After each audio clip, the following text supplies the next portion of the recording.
Hey, it's Katie. I wanted to record something real quick to share with you. It's late. I have circles under my eyes. By late, I mean 8:30 p.m. This is bedtime for me.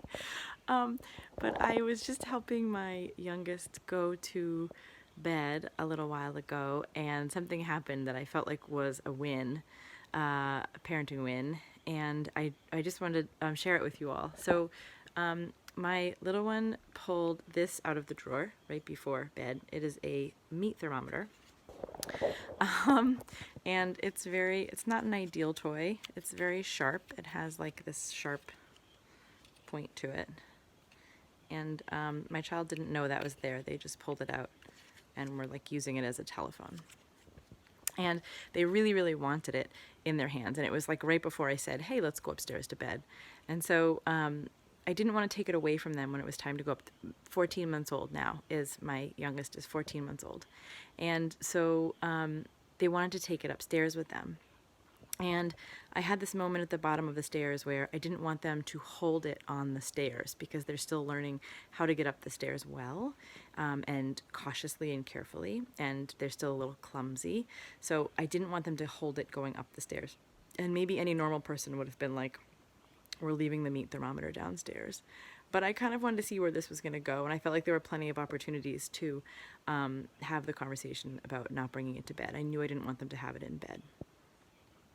So I had first, before we went upstairs, had asked them to please give me the meat thermometer, and I would put it away, and that was like a definite no. They weren't going to do that. And so I was like, okay, there's something to this. This is important to them.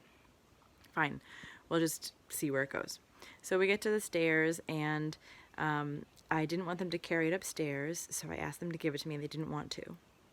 And at that point, I had this thought in my head where, like, I'm sure you've seen, there's kind of this like thing that goes around about being a parent or a nanny of a toddler, where it'll, like people will say, I'm a bad nanny because ... or I'm a terrible parent because, or my toddler melted down because, and then they'll list something that happened that made the parent look completely reasonable and the toddler look completely unreasonable, because that's in our head what we have, right? We have completely unreasonable toddlers.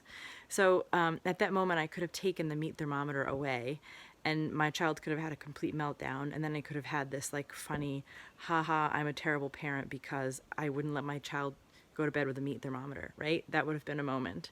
But the reality was that, like, I don't want to be that parent. I don't want to do that. I want to offer my child humanness, and there's something in this that they need right now. I don't know what it is. I don't need to go to bed with a meat thermometer, but like they needed it for an extra minute. And maybe it was, for the purpose of the interaction of my taking it from them. They wanted to know if I was going to, and maybe it was for the purpose of needing to finish the game of making it a telephone. I don't know what it was.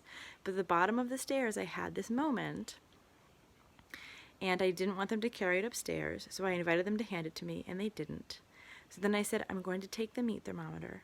And they started to get upset because they thought I was taking it from them, and I said, but look, watch.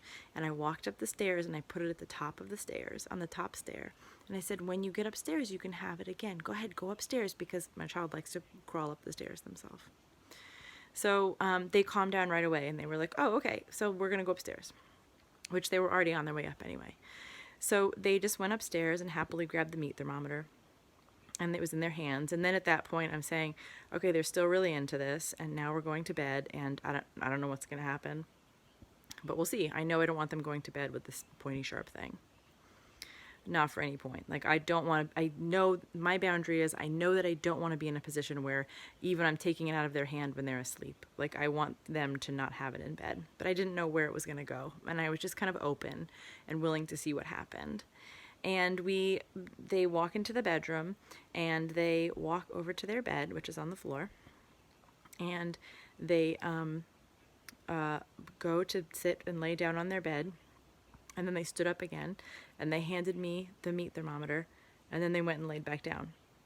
No, we don't usually, my child doesn't really go to sleep on their own like that easily. Like, they need some snuggles, and we still do breast milk, so they were gonna have breast milk before bed, and then they were gonna have snuggles, and then they go to sleep, which is how it usually works. So this wasn't the last moment, like before they just so that you know, I don't have a child who goes and like lays down and goes to sleep. That would be nice. That's not the world I live in. But for perspective, they knew that it was bedtime. They went over and sat on their bed, and they got up and handed me the meat thermometer, and then went and sat back down. And I was like, okay, that's that. So I could have gotten into this whole thing where I took the meat thermometer and I said it's inappropriate to have a meat thermometer in bed, and, you know, validated their feelings and said, I know you're upset and I hear you crying and I know you want the meat thermometer and you can't have the meat thermometer. I could have done the whole thing, but I just made it a non-issue. And it was so cool. It wasn't an issue. I didn't know what was going to happen. I didn't know it was going to work. But I was willing to take the chance and trust my child to know, in like, they know the routine, they know bedtime, and they knew when it was time to just be done, and they did it themselves.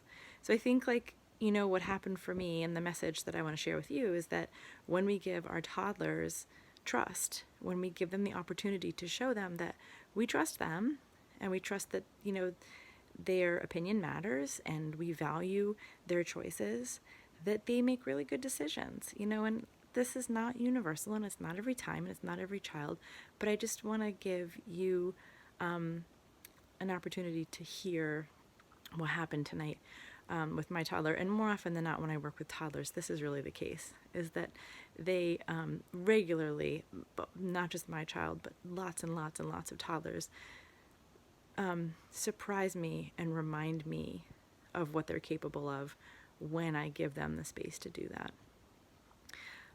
So that's it. I hope you're winding down too. Hope you're watching some good trashy TV at 8:40 at night. And Happy New Year. And that's it. I'll talk to you all soon. I hope you're doing great. Bye, everyone. Trust your toddlers.